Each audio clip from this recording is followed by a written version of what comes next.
지금까지 우리가 살펴본 것은 솔로몬 왕의 이야기였습니다.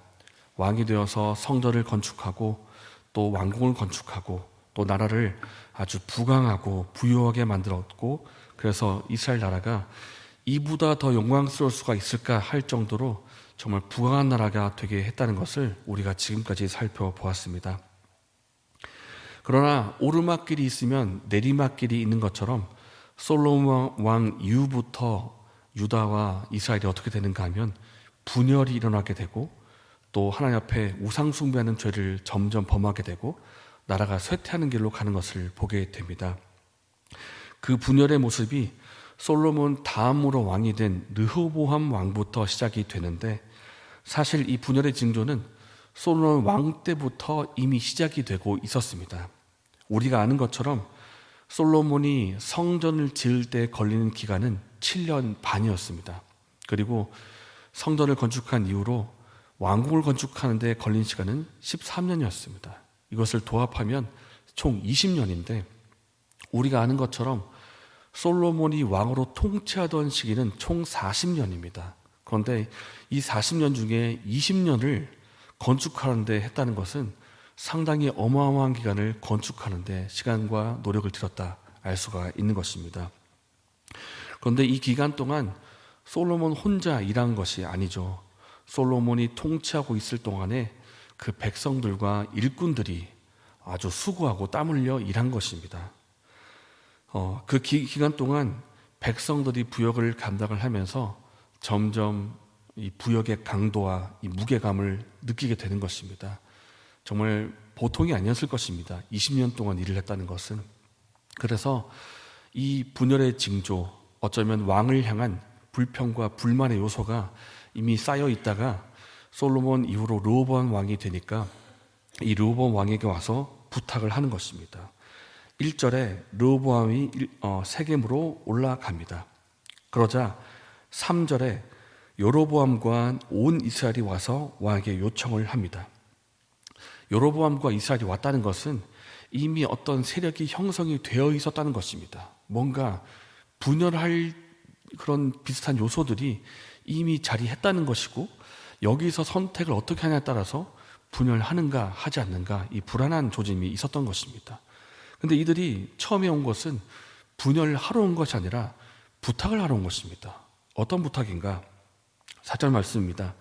지금까지 우리가 솔로몬 왕으로부터 받았던 고역과 멍해가 참 무거웠는데 이제부터라도 좀 가볍게 해달라. 그럼 우리가 좀 살겠다라는 것입니다. 이걸 좀 멍해를 가볍게 해주십시오. 부탁을 하러 온 것입니다. 충분히 요청할 만한 내용입니다. 상당히 무거운 짐을 우리가 지고 있었고 일도 많이 했고 세금도 많았습니다. 이제 그것을 좀 가볍게 해주시면 좋겠습니다. 그럼 이 부탁에 대해서 르호보암 왕은 두 가지 선택을 할 수 있을 것입니다. 내가 백성의 요청대로 가볍게 해줄 것인가, 아니면 그대로 유지하거나 혹은 더 무겁게 할 것인가. 이 르호보암 주위에 두 세력이 있었습니다. 당대, 그러니까 이제 솔로몬 왕의 당대에 있었던 원로들의 세력이 있었고, 그리고 르호보암 왕과 함께 자랐던 젊은 세력이 있었는데, 원로들은 어떻게 말하는가? 아무래도 세월 가운데 얻었던 그런 경험들과 지혜가 있었기 때문에 가볍게 해주는 것이 좋겠습니다. 그렇게 하는 것이 백성과 함께 오래도록 통치하는 길입니다. 이렇게 조언을 해줍니다. 그러나 르호보암이 그 원로들의 말을 따르지 않습니다. 그리고는 자신들과 함께 자랐던 젊은 신하들에게 묻습니다. 내가 어떻게 하면 좋겠느냐? 그러더니 말합니다. 멍에를 가볍게 하라니 무슨 소리입니까? 솔로몬 때보다 더욱 멍에를 무겁게 하십시오. 내 새끼손가락이 솔로몬의 허리보다 더 굵다고 말해주십시오.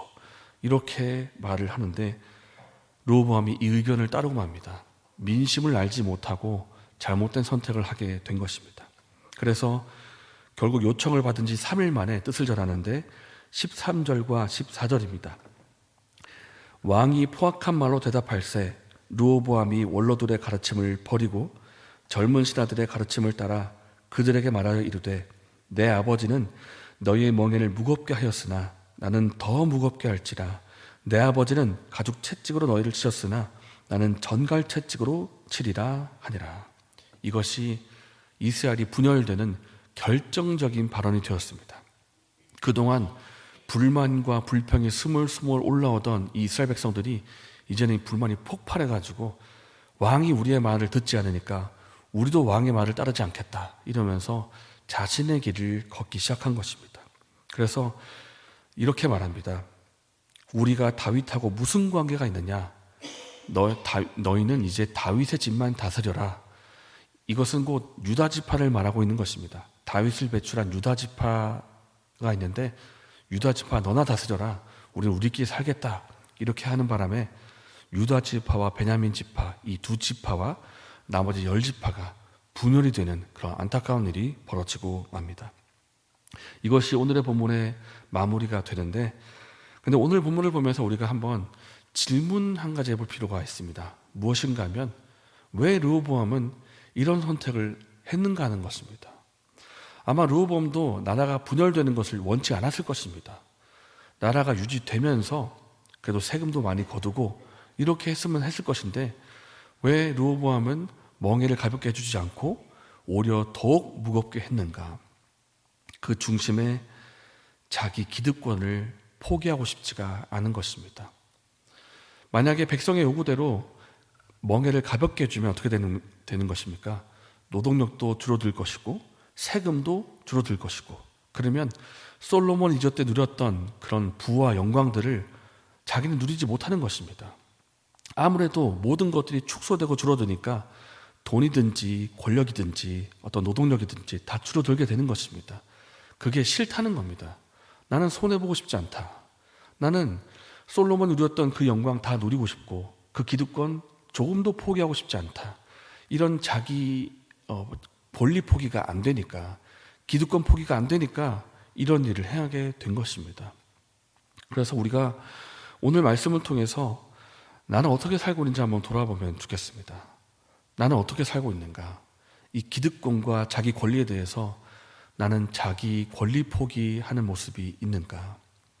우리가 예수님의 생애를 볼 필요가 있습니다. 예수님의 생애에 대해서 빌립보서에서 뭐라고 말씀하냐면, 그는 근본 하나님의 본체시나 하나님과 동등됨을 취할 것으로 여기지 아니하시고 오히려 자기를 비워 종의 형체를 가지사 사람들과 같이 드셨고 사람의 모양으로 나타나사 자기를 낮추시고 죽기까지 복종하셨으니 곧 십자가에 죽으심이라.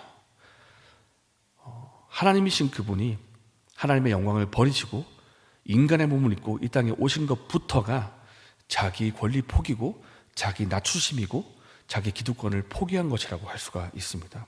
그리고 예수님께서도 이렇게 말씀하셨습니다. 인자가 온 것은 섬김을 받으려 함이 아니라 도리어 섬기려 하고 자기 목숨을 많은 사람의 대속물로 주기 위해서 내가 이 땅에 온 것이다. 실제로 그렇게 사셨습니다.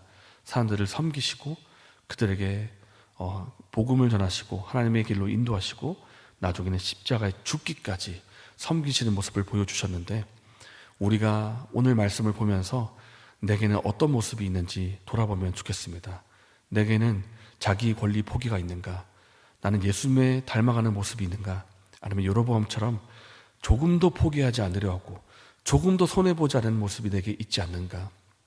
나의 가정과 구역 식구 모임 가운데에서 혹은 직장에서 나는 어떻게 행동하고 있는가? 나는 섬김의 모습을 보여주고 있는가?